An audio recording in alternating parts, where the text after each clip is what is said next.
Okay, welcome to part 2 of our Unit 12 look at solutions. This is a very short video. We're going to be looking at objective C4D, which is to classify matter as a pure substance or a mixture by investigating its properties. We're not going to be looking at all types of matter in this video. We're mostly going to be concentrating on solutions and different parts of them.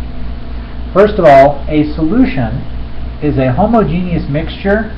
Some would say homogeneous, some would say homogeneous. I guess it just depends on how deeply, incurably West Texas you are as to which one you choose to say.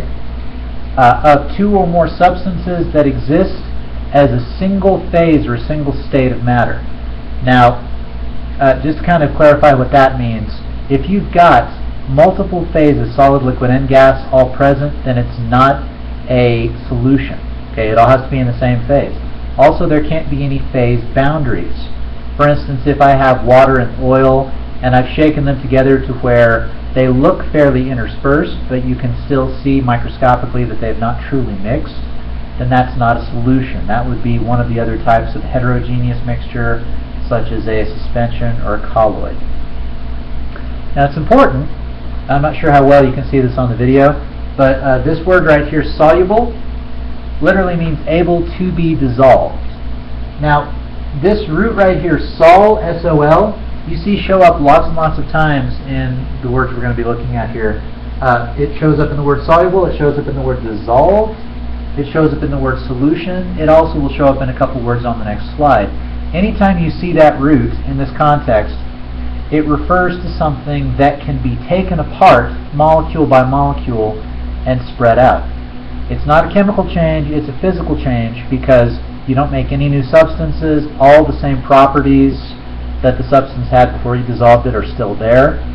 It's just a change in shape. Those molecules are being taken apart from each other. Two parts of the solution. You have the solute, or solute, depending again on how you want to pronounce that, which is the substance that gets taken apart, it gets dissolved. And then you also have the solvent, which is the substance that does the dissolving. Oftentimes it's very easy to tell if you've got a solution which substance is which. For instance, if you put salt in water, you should be able to tell that it's the salt that's being dissolved, not the water that's being dissolved. In that case, of course, it's easy to say that salt is your solute, water is your solvent. Other times it's a little harder to tell which is which. For instance, if you mix two liquids and they, for all intents and purposes, dissolve each other to make a more complex mixture, then it's hard to say this one's the solvent and this one's the solute. So in that case, you use the second definition here. The solute is the substance that's present in a greater amount. For example, the atmosphere we breathe. It's a mixture of gases. The main ingredient of the atmosphere we breathe is nitrogen gas. All of the other gases, oxygen, water vapor, carbon dioxide, carbon monoxide, methane, ozone, ammonia, and so on, those are all solutes dissolved in that solvent.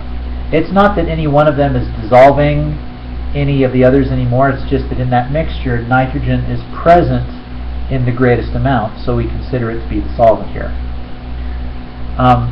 There are several examples of solutes and solvents. If you're filling in the note outline for this unit, there are some examples for you to try and work out. On those you just need to be sure and state what kind of solute and what kind of solvent you're dealing with. For instance, in seawater, salt would be your solute, water would be your solvent, so you're dealing with a solid solute dissolved in a liquid solvent. Okay? So you just need to be sure that you classify those solutions by what phase or what state their solute and solvent are both in, and also be sure that you can tell the difference between a solute and a solvent. In this example right here, we've got water and we've got potassium permanganate crystals, and the potassium permanganate, when you place it in the water, dissolves and it yields up a very deep purple solution. So in this case, the KMnO4, your potassium permanganate would be your solute, it would be solid, your water would be your solvent, and it would be liquid. That brings us to the end of video number 2. Thank you for watching.